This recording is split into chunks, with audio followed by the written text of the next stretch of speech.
اور اس بات کا ذکر بالکل کسی سے بھی نہ کرنا، ورنہ نمرود بچے کے ساتھ ساتھ ہم دونوں کو بھی قتل کروا دے گا۔ چنانچہ وقت کا پہیہ چلتا گیا اور وہ 9 ماہ کا عرصہ پورا ہونے کو آ گیا تو طارق ایک رات کی تاریکی میں اپنی بیوی کو لے کے گھر سے نکلا اور اسے شہر سے باہر موجود ایک پہاڑ کے غار میں چھوڑ کے واپس آ گیا۔ یہاں آپ کو یہ بھی بتاتے جائیں کہ بابل میں لوگ نمرود کے ساتھ ساتھ بہت سے پتھر کے خداؤں کی عبادت کرتے تھے۔ انہوں نے ہر کام کے لیے ایک خدا محسوس کر رکھا تھا جس کی عبادت کا ایک محسوس دن اور طریقہ تھا۔ بابل کے لوگ 3 طبقوں میں بٹے ہوئے تھے۔ پہلے طبقہ میں اونچے درجے کے لوگ جن میں پجاری، حکومت کے عہدیدار اور سالار وغیرہ شامل تھے۔ دوسرے طبقہ میں اہل صنعت اور زراعت پیشہ لوگ تھے، جبکہ تیسرا طبقہ میں غلام ہوا کرتے تھے جن کو سب حقارت کی نظر سے دیکھتے تھے اور ان کی اپنی کوئی زندگی نہ تھی۔ مختصر یہ کہ پہلے طبقہ کے لوگوں نے دوسرے اور تیسرے طبقہ کے لوگوں کو اپنے بنائے ہوئے پتھر اور لکڑی کے بتوں کے حصار میں باندھا ہوا تھا، اور پورے ملک میں مالک حقیقی کی پہچان کسی کو نہ تھی، اور پوری قوم تباہی کے دھانے پر پہنچ چکی تھی۔ تب اللہ تعالیٰ نے ایک دفعہ پھر سے بنی آدم کو اپنی رحمت سے نوازنے، نمرود کے ظلم اور بربریت کے خلاف حق کا نعرہ بلند کرنے اور بنی آدم کو راہ راست پر لانے کا ارادہ فرمایا، جس کے بعد مشرق میں وہ روشن ستارہ طلوع ہوا جس کے بارے میں نمرود کے جادوگروں نے اسے بتایا تھا۔ بتایا جاتا ہے کہ جب آپ کی پیدائش ہوئی تو آپ کی والدہ آپ کو لے کے شہر سے باہر ایک پہاڑ کے اندر موجود غار میں تھیں۔ جب آپ اس دنیا میں تشریف لائے تو غار آپ کے نور سے روشن ہو گیا۔ آپ کی والدہ آپ کو دیکھ کے رونے لگیں کہ اگر کوئی شخص یہاں آ گیا تو وہ آپ کو قتل کر دے گا۔ اسی ڈر سے وہ نہ چاہتے ہوئے آپ کو غار میں ہی چھوڑ کے نیچے شہر میں چلی گئیں۔ ان کے جانے کے فوراً بعد حضرت جبرائیل علیہ السلام حاضر ہوئے، جنہوں نے اپنے ہاتھوں کے انگوٹھے آپ کے منہ میں رکھ دیے، جن میں سے اللہ تعالیٰ کے حکم سے شہد اور دودھ جاری ہو گیا، اور ابراہیم علیہ السلام اسے پیتے رہے۔ ایسے آپ اللہ باری تعالیٰ کی رحمت سے کسی کے محتاج نہ ہوئے۔ آپ کی والدہ ہفتہ میں ایک دن آپ کے پاس غار میں آتیں، آ کے آپ کی دیکھ بھال کرتیں اور واپس چلی جاتیں۔ ان کے واپس جانے کے ساتھ ہی غار کے منہ پہ ایک پتھر اللہ تعالیٰ کے حکم سے آ جاتا اور غار کا دروازہ بند کر دیتا۔ ایسے ہی 7 برس گزر گئے۔ ہفتہ میں ایک دن آپ کی والدہ آپ کے پاس آ جاتی اور باقی دن حضرت جبرائیل علیہ السلام آپ کے ساتھ ہوتے۔ 7 برس گزرنے کے بعد ایک دن آپ کی والدہ آپ کے پاس آئیں تو آپ ان سے مخاطب ہوئے اور پوچھا، اے میری والدہ، یہ بتائیں کہ آپ کا خدا کون ہے؟ انہوں نے جواب دیا کہ تمہارا باپ جو مجھے کھانا دیتا ہے۔ ابراہیم علیہ السلام نے دوبارہ پوچھا کہ میرے باپ کا خدا کون ہے؟ تو آپ کی والدہ نے جواب دیا کہ اس کا خدا ستارے ہیں۔ ابراہیم علیہ السلام نے پھر پوچھا کہ ستاروں کا خدا کون ہے؟ اس بات کا جواب آپ کی والدہ کے پاس نہیں تھا۔ خیر، وہ وہاں سے واپس گھر پہنچیں تو انہوں نے یہ سارا ماجرا ابراہیم علیہ السلام کے باپ سے بیان کیا۔ یہ باتیں سن کے وہ بولے کہ جس بچے کے بارے میں نمرود کے جادوگروں نے اسے بتایا تھا، ہمارا بیٹا وہی ہے اور یہ ضرور نمرود کو قتل کرے گا۔ اس سوچ سے دونوں پریشان ہو گئے کہ اب انہیں کیا کرنا چاہیے۔ خیر، کچھ عرصہ گزرا تو آپ کے والد آپ کو غار سے شہر میں لے آئے۔ تب تک بچوں کے قتل کرنے والا معاملہ ختم ہو چکا تھا اور نمرود اپنی موت کے ڈر سے نکل چکا تھا۔ اس نے اپنی سوچ کے مطابق تدبیر کر کے اس وقت پیدا ہونے والے تمام لڑکے قتل کروا دیے تھے، لیکن اللہ تعالیٰ نے بنی آدم کی اصلاح کا ارادہ فرما لیا تھا اور ان کے رہنمائی کے لیے حضرت ابراہیم علیہ السلام کو چن لیا تھا۔ حضرت ابراہیم علیہ السلام جد الانبیاء ہیں۔ آپ کے والد کا نام طارق تھا اور ان کا لقب آزر تھا۔ قرآن پاک میں ابراہیم علیہ السلام کا قصہ 73 مرتبہ ذکر ہوا اور یہ 73 مقامات 25 سورتوں میں ہیں، اور یہ بات آپ علیہ السلام کے بلند مرتبت ہونے کی دلیل ہے۔ آپ علیہ السلام بھی سام بن نوح علیہ السلام کی نسل سے تھے۔ آپ جب شہر میں آ گئے تو آپ نے دیکھا کہ آپ کے والد اور باقی ساری قوم ستاروں، چاند اور سورج کی پوجا کرتے ہیں، اور انہوں نے مختلف ستاروں کے نام سے ان کے پتھر اور لکڑی کے بت بنا رکھے ہیں، اور سب انہی پتھر کے بتوں کی پوجا کرتے ہیں۔ یہ معاملہ دیکھ کے آپ نے ایک دن اپنے والد سے پوچھا کہ آپ کس کی عبادت کرتے ہیں؟ انہوں نے کہا کہ بتوں کی۔ جن کی ہمارے باپ دادا کرتے آ رہے ہیں۔ اس کے بارے میں قرآن پاک میں کچھ ایسے ارشاد ہوا: اے نبی، انہیں ابراہیم علیہ السلام کا قصہ سنا دو، جبکہ انہوں نے اپنے باپ اور اپنی قوم سے فرمایا، تم کس کی عبادت کرتے ہو؟ کہنے لگے، بتوں کی۔ ہم تو برابر ان کے مجاور بنے بیٹھے ہیں۔ ابراہیم علیہ السلام نے فرمایا کہ جب تم انہیں پکارتے ہو تو وہ سنتے بھی ہیں یا تمہیں نفع اور نقصان پہنچا سکتے ہیں؟ انہوں نے کہا کہ یہ ہم کچھ نہیں جانتے، ہم نے تو اپنے باپ دادوں کو اسی طرح کرتے پایا ہے۔ مطلب یہ کہ وہ جن بتوں کی عبادت کرتے تھے وہ انہیں وراثت میں ملی تھی، اور وہ بت انہیں کسی طرح کا کوئی نفع یا نقصان پہنچانے کے اہل نہیں تھے، اور نہ ہی ان کی کسی فریاد کو سنتے تھے۔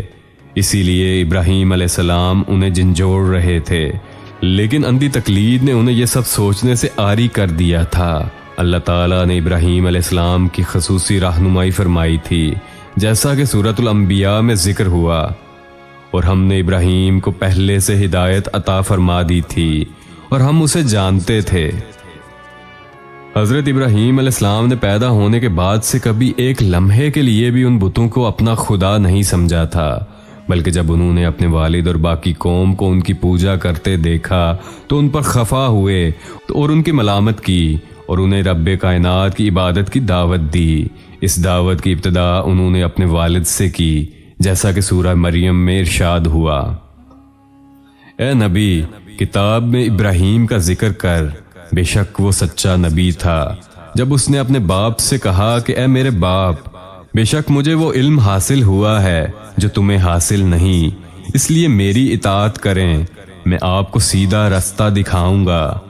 اے میرے باپ، شیطان کی عبادت نہ کریں، بے شک شیطان اللہ کا نافرمان ہے۔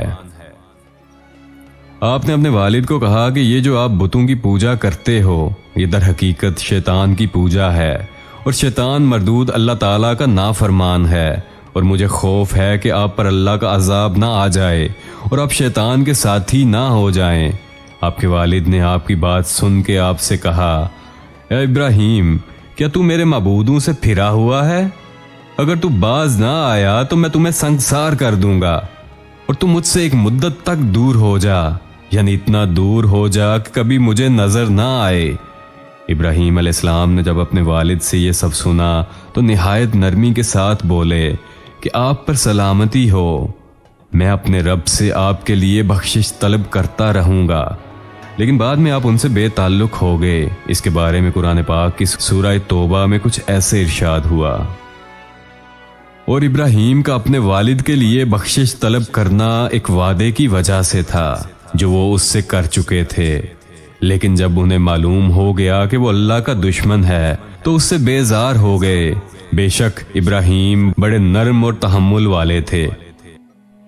ابراہیم علیہ السلام کے والد نے جب انہیں سنگسار کرنے کی دھمکی دی تو ان کے اس سخت رویے کی وجہ سے آپ نے ان سے علیحدگی اختیار کر لی اور انہیں مخاطب کر کے فرمایا کہ میں تمہیں چھوڑتا ہوں، اور جنہیں تم اللہ کی جگہ پہ پکارتے ہو انہیں بھی چھوڑتا ہوں۔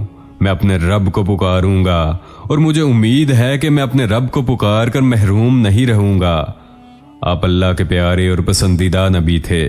جب آپ نے اپنی قوم کو توحید کی دعوت دی اس وقت آپ نوجوان تھے، آپ کی عمر 16 سال تھی۔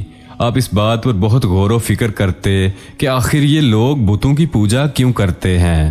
آپ کا دل ان کے شرک پر بہت کڑتا، تب آپ نے مصمم ارادہ کر لیا کہ اس شر کی جڑ کو کاٹ کر رہیں گے، یعنی ان کے پتھر کے معبودوں کو توڑ کر رہیں گے۔ آپ اپنی قوم کو ان کے بتوں کو توڑ دینے کی دھمکی کھلے عام دیتے رہے۔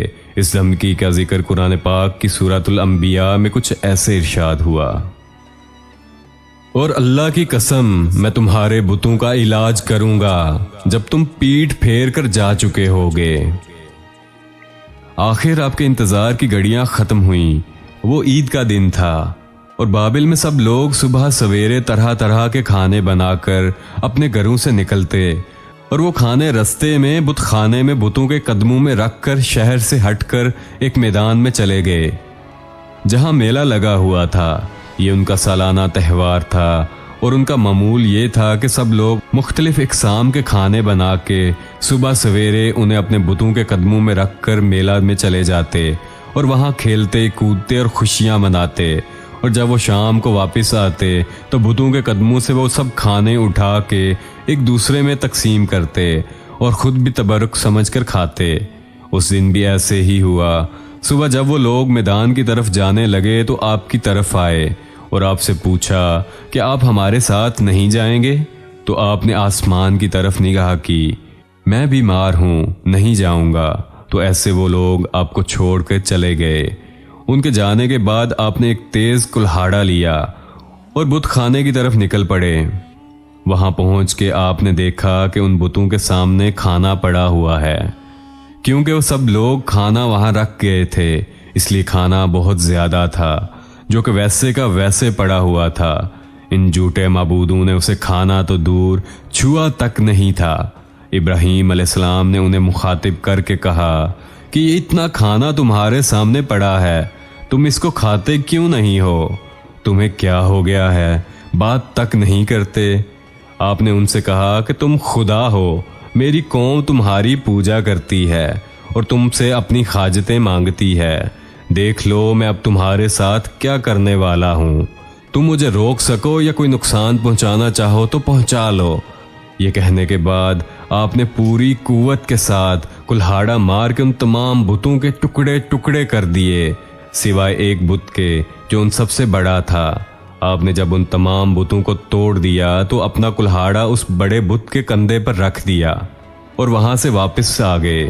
پھر جب ان کی قوم اپنے معمول کے مطابق شام کو میلے سے واپس لوٹی اور رستے میں بت خانہ میں کھانا لینے پہنچی تو کیا دیکھتے ہیں کہ ان کے سب بت اوندے پڑے ہیں اور ان کے ٹکڑے ٹکڑے ہو چکے ہیں، جبکہ سب سے بڑا بت سلامت ہے اور اس کے کندھے پر کلہاڑا ہے۔ وہ حیران رہ گئے کہ یہ کیسے ہو گیا، یہ کام کس ظالم کا ہے، اس نے ہمارے معبودوں کی توہین کی ہے۔ وہاں جن لوگوں نے ابراہیم علیہ السلام کی وہ دھمکی سنی تھی جب انہوں نے کہا تھا کہ میں ایک دن تمہارے معبودوں کو توڑ دوں گا، وہ آگے آئے اور کہنے لگے، وہ نوجوان جس کا نام ابراہیم ہے، اسے ہم نے یہ کہتے سنا تھا کہ وہ ہمارے بتوں کو توڑ دے گا۔ سب نے مشورہ کیا کہ پوری قوم کو اکٹھا کرو اور ابراہیم کو بھی بلاؤ اور پھر اسے سب کے سامنے سزا دو۔ چنانچہ سب چھوٹے بڑے جمع ہو گئے اور ابراہیم علیہ السلام کو بھی وہاں بلا لیا گیا۔ خیر کاروائی شروع ہوئی اور وہ آپ سے بولے کہ اے ابراہیم، ہمارے معبودوں کے خلاف یہ ظلم تم نے کیا ہے؟ آپ نے بڑے تحمل کے ساتھ جواب دیا کہ یہ کام تو اس بڑے بت کا ہے، دیکھو کلہاڑا ابھی بھی اس کے کندھے پر ہی ہے جس سے اس نے باقی سب کے ٹکڑے کیے ہیں، اور تم یہ بات مجھ سے کیوں پوچھ رہے ہو؟ اپنے معبودوں سے ہی پوچھ لو کہ ان کے ٹکڑے کس نے کیے ہیں۔ آپ کا جواب سن کے وہ سب سوچ میں پڑ گئے اور پھر کہنے لگے، تم پاگل ہو گئے ہو، ان سے کیسے پوچھیں، وہ تو بولتے ہی نہیں ہے۔ یہ ہم سے ہی غلطی ہوئی جو ہم نے کسی کو اپنے معبودوں کی حفاظت کے لیے نہیں چھوڑا۔ اتنی بڑی بات خود ہی کر جانے کے باوجود ان مشرکوں کو عقل نہ آئی کہ جن پتھر کے جھوٹے معبودوں کو وہ خدا بنا کے بیٹھے ہیں اور ان سے اپنی حفاظت کے ساتھ ساتھ باقی سب حاجات مانگتے ہیں، ان کی حفاظت کے لیے انہیں کسی کو چھوڑ کے جانے کی کیا ضرورت تھی؟ اگر وہ واقعی ہی معبود ہوتے تو انہیں کسی محافظ کی ضرورت نہیں تھی، لیکن ان کی عقل پر پردہ پڑ چکا تھا جو انہیں اپنی ہی کی ہوئی اس بات کی سمجھ نہ آئی۔ ان کی اس بات کا جواب دیتے ہوئے ابراہیم علیہ السلام نے کہا، اب پھر تم اللہ کے سوا اس چیز کی عبادت کرتے ہو جو تمہیں کچھ نفع یا نقصان نہیں دے سکتی؟ تعجب ہے تم پر اور ان پر بھی جنہیں تم اللہ کے سوا پکارتے ہو۔ کیا تم میں بالکل عقل نہیں ہے کہ تم ان کی پوجا کرتے ہو جنہیں تم خود اپنے ہاتھوں سے تراشتے ہو؟ یعنی ان کا حال تو یہ ہے کہ تم نے انہیں اپنے ہاتھوں سے تراشا اور ان کی عبادت کرنے لگے، جبکہ تم اور تمہاری بنائی گئی چیزوں کو اللہ تعالیٰ نے ہی پیدا کیا ہے۔ یہ سب سن کے بھی ان کافروں نے کوئی نصیحت نہ لی، بلکہ الٹا ابراہیم علیہ السلام کو دھمکیاں دینے لگے کہ ہم تمہیں زندہ نہیں چھوڑیں گے۔ ناظرین، یہاں ہمارے سلسلہ دی لیڈنگ لائٹس کا قصہ ابراہیم علیہ السلام کا پہلا حصہ مکمل ہوا۔ اس میں موجود تمام واقعات قرآن پاک